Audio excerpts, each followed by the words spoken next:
Welcome to Beyond the Stamp, where we help you sign and seal your success. I'm Susie Sivkov, and I'm joined by my good friend, Nicola Jackson. And Nicola, it's been kind of a theme this year at the NNA. We've emphasized that notaries are more important than ever. As we've entered this age of artificial intelligence and new kinds of fraud that's crept up on the scene. So we're really excited to chat with Diana Hoffman. She is the Vice President Corporate Escrow Administrator for Fidelity National Title. She's had over 30 years of experience in the title industry. Diana, we're really excited. We're so glad you're here with us. Thanks for joining. Oh, it's my honor. Thank you for having me. I appreciate it very much.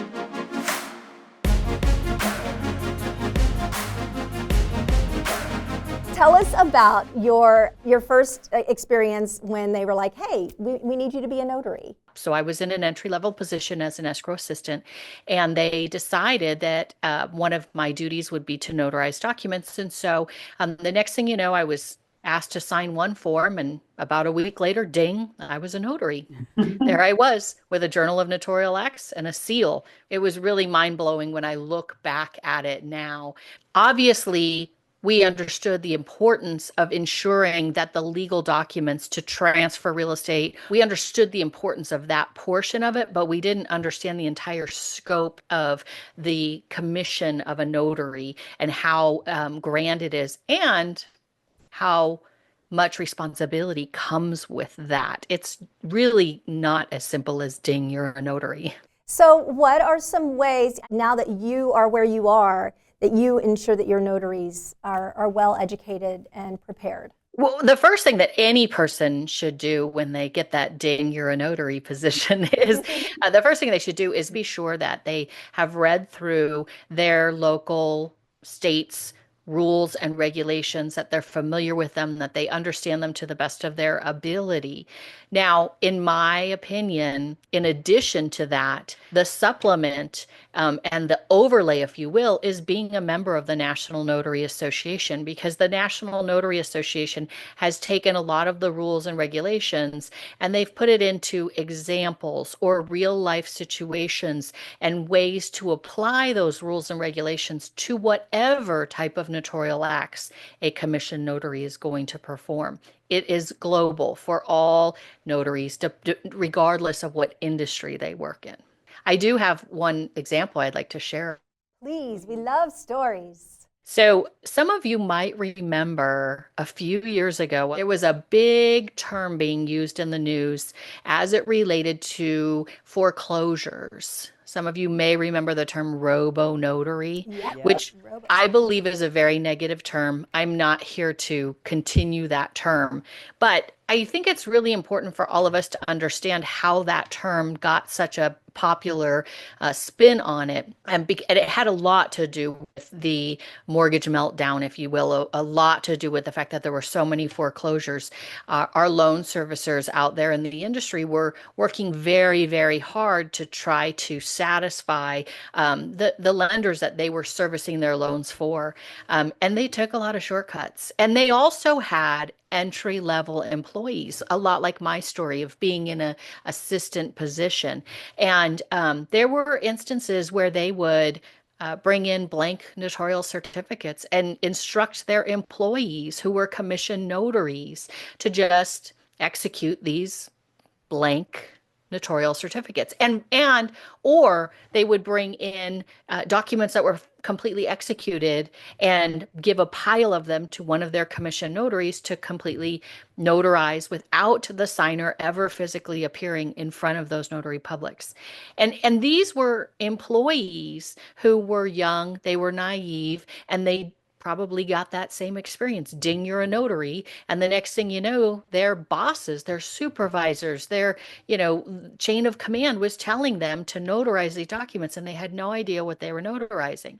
This is why it is so important that anybody who takes on an added responsibility, no matter what your age or experience level is, that you look to the resources that are available to you and take advantage of those resources. Because in my heart of hearts, I actually spoke to one of these employees who was doing this at a loan servicing company, they had no idea that what they were doing was wrong because it was what their supervisors and managers were telling them to do. Your keynote at NNA conference in 2023, we were in Scottsdale.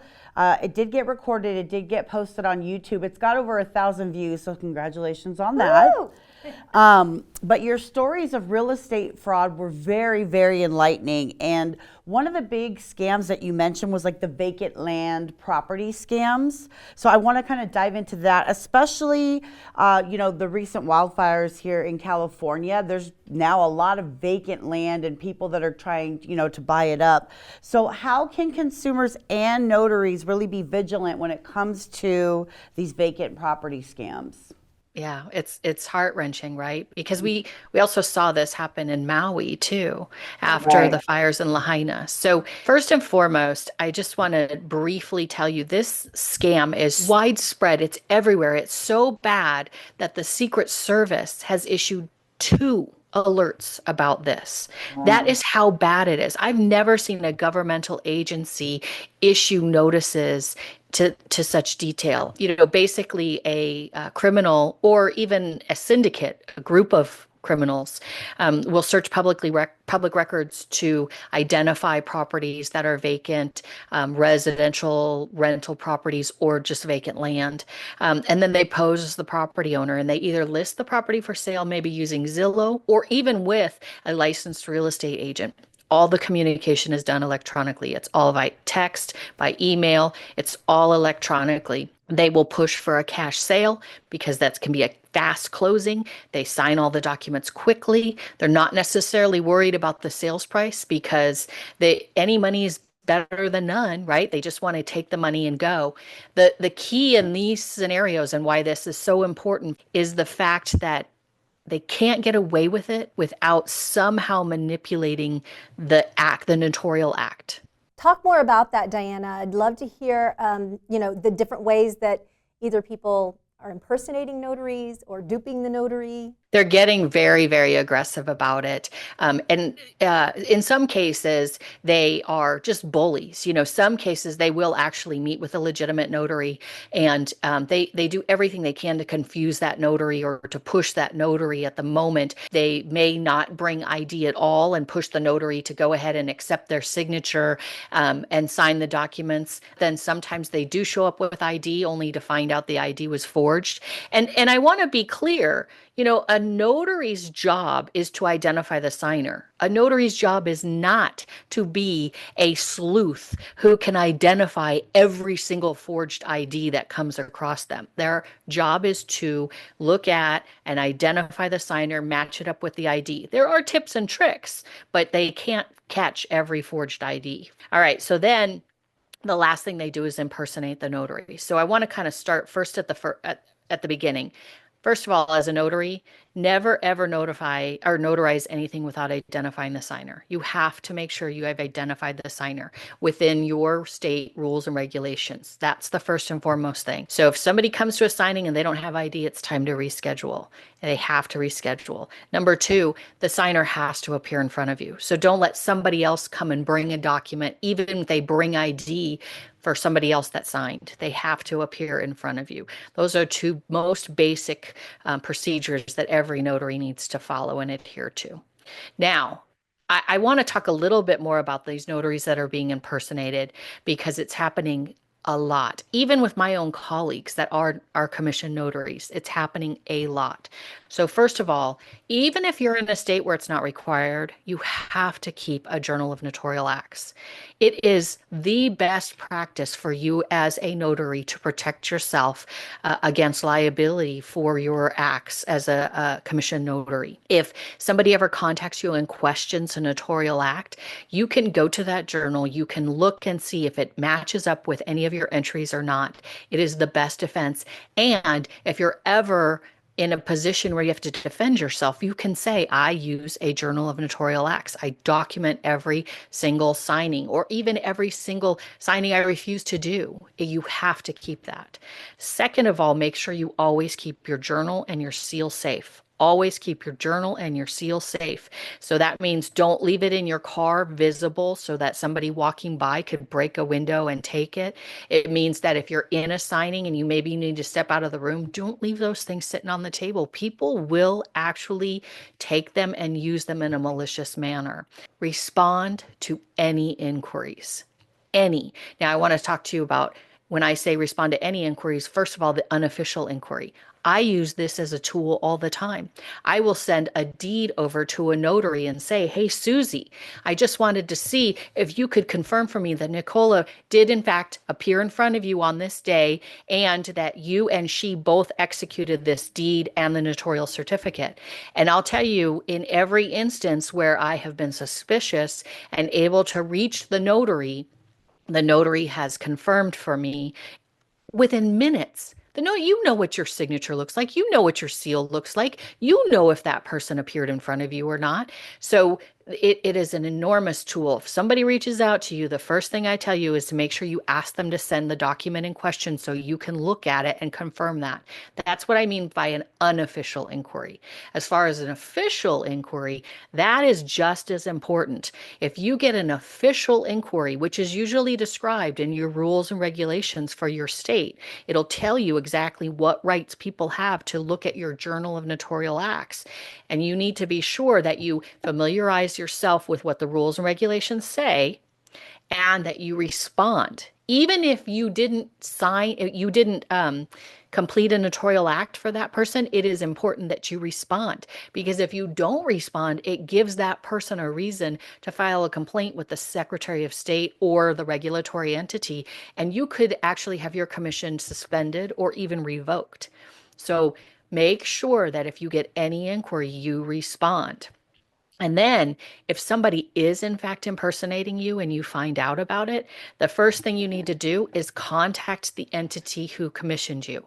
Contact that entity and notify them. And when I say contact, I don't mean a text. I don't mean an email. I mean put it in writing, official, with your signature, with your commission information on it, and send it to them so it is of record. If you just pick up the phone and call, you don't know what level of the person who answered the phone is and whether they're going to tell you that they're going to document your file appropriately. My last comment is to make sure that you notify your E&O carrier if it's required. Your E&O insurance, make sure you're familiar with what it says. It may require you to notify them of the fact that somebody's impersonating you. Or if you have a bond, the bonding company. And last but not least, if you work for a corporation or a company where a notarial act is part of your duties, make sure your employer knows too, so that if they get any inquiries, they're aware of the fact that you may not have notarized that at all. This is really crucial. And unfortunately, we're already experiencing some situations where we've reached out to the notary and the notary doesn't even understand what we're saying to them, what we're explaining to them, or what we're telling them. So we really need to be able to get that message out that the fraudsters are impersonating you, and you need to be aware of that and know how to respond to those inquiries. Thank you for those details, because, we talk so much about here are the steps that you need to take every time you notarize to, protect yourself, protect the document, protect the signer. But we don't talk as much about what if, because fraud, people are sneaky and it can happen even when we're as vigilant as we can be. And so, being able to discuss those details about what if, what should I do next, very, very helpful. Thank you. My pleasure. Nicola, I'd like to ask you actually, what are some of the situations where we would want to provide extra documentation? Because I'm not going to remember something that may have happened like 4 years ago, right? Well, that's the whole thing. I mean, Diana mentioned she'll call the notary, but that call could come 2 days, 2 weeks. It could even come 2 years later. I mean, I've seen the statistics of claims on bonds and E&O from the NNA's carrier where it takes about 2 years before they realize that something's happened. And you're not going to remember if you didn't write it down. The other component to this is, if you're a working signing agent, your contracting company doesn't want to hear every single detail that you heard unless it's a really Diana mentioned, a gut instinct that something is not right. But sometimes there's just those little nibbles of like, ooh, I didn't like that. So, making notes in your journal is great, but then do you want to sit there and write down like they looked really shady in your journal in front of them, right? So that's where like going back and like having a Post-it note where maybe it wasn't a deal breaker, it wasn't something completely significant that was worth calling your contracting company, but like you don't want to forget, get a Post-it and just stick it in there. So if you do get that phone call, it's like, now that you mention it, I actually made a note that, there were 3 people in the other room that kept chiming in that didn't necessarily cause concern, but now looking back and hearing what the questions you're asking me may be a significant detail that, means something. Right. Maybe even dating it and putting the time that you put it in there too. When they go back and look, they're looking for consistency in your routine. So if as a routine you do X and Y and Z, you do it every time and it was done for this, that's where the reasonable care comes in, that like your evidence is now more supported because it was part of your routine. Right on, right on. Thank you for that extra tip. I want to talk about something else that kind of goes along with all of this. During the pandemic, remote online notarization kind of blew up. We were trying to figure out ways to still notarize during a time where we had to be socially distant. And so it did serve a great purpose at that time. However, now with artificial intelligence, coming on the scene, and like I said, fraudsters just becoming more keen. Remote online notarization, we have to kind of step back and consider what are some other things that we need to be doing in order to make sure that we're protecting transactions from deep fakes and things of that sort. There's a couple of things that I want to make sure that all of you as commissioned notaries are thinking about as you branch into the remote online notarization phase. Number one, all of the same basic rules as it relates to the Notary Act apply. Yes. They all apply. So, for example, if you log in to the virtual room and you're in the signing and you're asking Nicola questions and talking to her, and all of a sudden Susie keeps interrupting and Susie keeps trying to control the signing and Susie's not a party to that transaction, you excuse Susie. I get that a lot. Tell her to stop interrupting me. Get out of here, Susie. I get that so often. You stop that signing. You stop that signing. All the same rules apply whether it's in person or virtually. So, make sure that you're asking them questions. The one way we identified the fake signer was by asking them other questions. They had a list of things that they were ready to answer, like, what are you selling? I'm selling 1234 Adams Street. Okay, great. Where is it? What does the house next door look like? Uh-oh.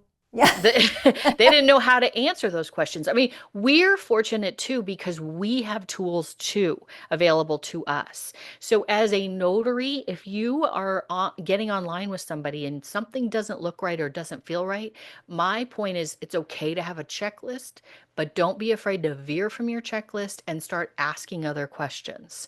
So that's the first, you want to have a discussion with them. If they can't discuss something with you, that's a very bad sign. And there's no reason why you need to continue if you are uncomfortable with that. The other thing is make sure that as you branch into this, you understand the RON providers' measures that they have in place. If you are working with a RON provider, you need to find out how strong of level the knowledge-based authentication questions are for yourself and make sure you're comfortable with them. I overheard a conversation that was heart-wrenching to me where a RON provider was telling another person that they can make the questions so easy anyone could pass them. They could say, Susie, tell me which Maserati you owned. Okay, well, maybe for Susie, it would be easy for her to go through that list and say, I've never owned a Maserati or a Ferrari, or, maybe the question is as simple as what luxury vehicle did you own? It's just ridiculous to think that there's RON providers who are trying to teach notaries how to just get a signing done rather than perform their entire duties, which is to identify a signer. And then you also want to make sure that you understand what type of ID has to be used to pass the credential analysis stage. So First and foremost, you need to work with a RON provider that has the same minimum standards you have. And then you make sure they meet your state standards. So make sure that you're not changing your minimum standards and that you understand what that RON provider is providing to you. Bottom line, just like at the beginning of the presentation, we talked about the robo notary, your reputation is crucial. And you're not going to be able to build your business, whatever type of business it is you're working in, without a good reputation. And that is the key here as a commission notary, is making sure that you have a good reputation. And not just a good reputation, but you're protecting yourself from liability. Absolutely. Yeah. And just because I've seen some of your talks before, and I remember at one of your conferences, one of your meetups, regional meetups, you talked about some foreign transactions. Foreign transactions are very, very difficult for us. I mean, if there's a signer located in a foreign country, they have to have their documents executed by a notary in that country, but then that notary has to obtain an apostille, or they have to have the document certified, the notarial certificate certified, and then legalized. And that process is a great process, but we have all these same issues coming into play. Number one, where they're impersonating notaries. They are impersonating notaries from the consulate. We had one with a Canadian gentleman who, he purported to be from Canada. Which the whole story is, I mean, in hindsight, you look back at the story, it's just crazy. He supposedly lived in Canada. He owned property here in the US, but he was in the import-export business in like Ecuador or something like that. He told the escrow officer, I have the whole notary thing down. I have a terrific notary. Don't worry about it. Just send me the docs. Had the documents executed. The escrow office even went online and found the name of the notary and everything. So he was a commissioned notary in Canada. Then at closing wanted his proceeds all sent to Ecuador. And that's when everybody started saying, we need to take like 3 or 4 looks at this. And that's where we reached out to that notary direct with a copy of the deed and said, did this gentleman appear in front of you and sign? And the notary immediately said no. So foreign transactions are really, really tough for us. And that's where I believe that our U.S. notary system can help save us because of the remote online notarization availability that's becoming, more and more broad for us. I love how careful you guys are, hearing all of these stories about the extra steps you take to authenticate and validate. So yeah, total red flag if someone's like, I've got my own notary, don't worry about it, I can handle it. But at the same time, there are situations where, title companies, lenders, they have their go-to notary. They do. And that's a whole different situation, right? But not only that, that's actually like a way that some more notaries market themselves, is because borrowers are allowed to use whatever notary that they want. So while that, is a red flag, it's also like a potential of how some people make business as being a person's notary.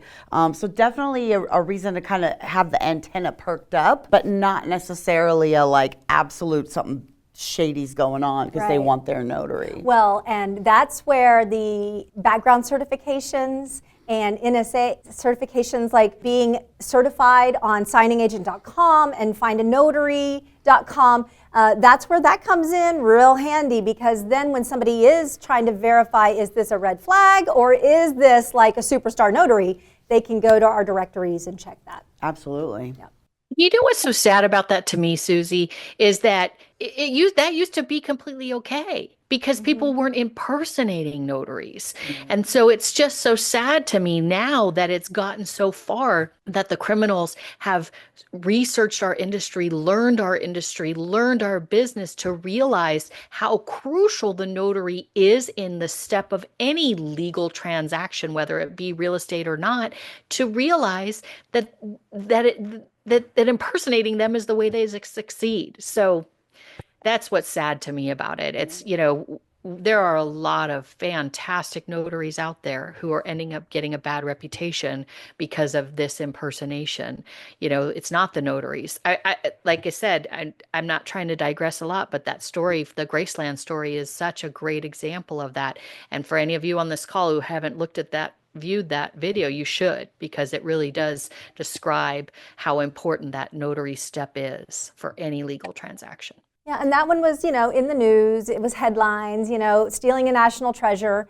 But what's sad is that it's, happening to, everyday people, and especially in the midst of tragedy like the Lahaina fires and then now the California fires. I just feel like I have to add that we are in the title insurance business. We're in the insurance business. We're supposed to have claims, but claims on lenders' policies affect that many more people, including our customers, our insured customers, which are our lenders. Owners' policies, these are individuals who, are trying to build wealth the American dream way. Really, really emphasizes the importance of the notary. Diana, thank you so much. And I think, obviously the grand theme is notaries are more important than ever. But what's also important for us to take away from this conversation is that notaries feel empowered to learn beyond what's expected at your job or what's expected when they say, ding, you're a notary. Be sure to understand the standards of care, the best practices that will protect you, the signer, the document. And in every situation, if something doesn't feel right, take a step back, look for those red flags, and report to the authorities, report to whoever is asking you to take on this assignment, and document everything. And by doing all of these things, we can be empowered and we can avoid a lot of the unfortunate situations that Diana has shared with us today. So Diana, thank you for enlightening us, for inspiring us, and we really appreciate everything you're doing out there in the title world. And thank you very much for the honor of joining you today.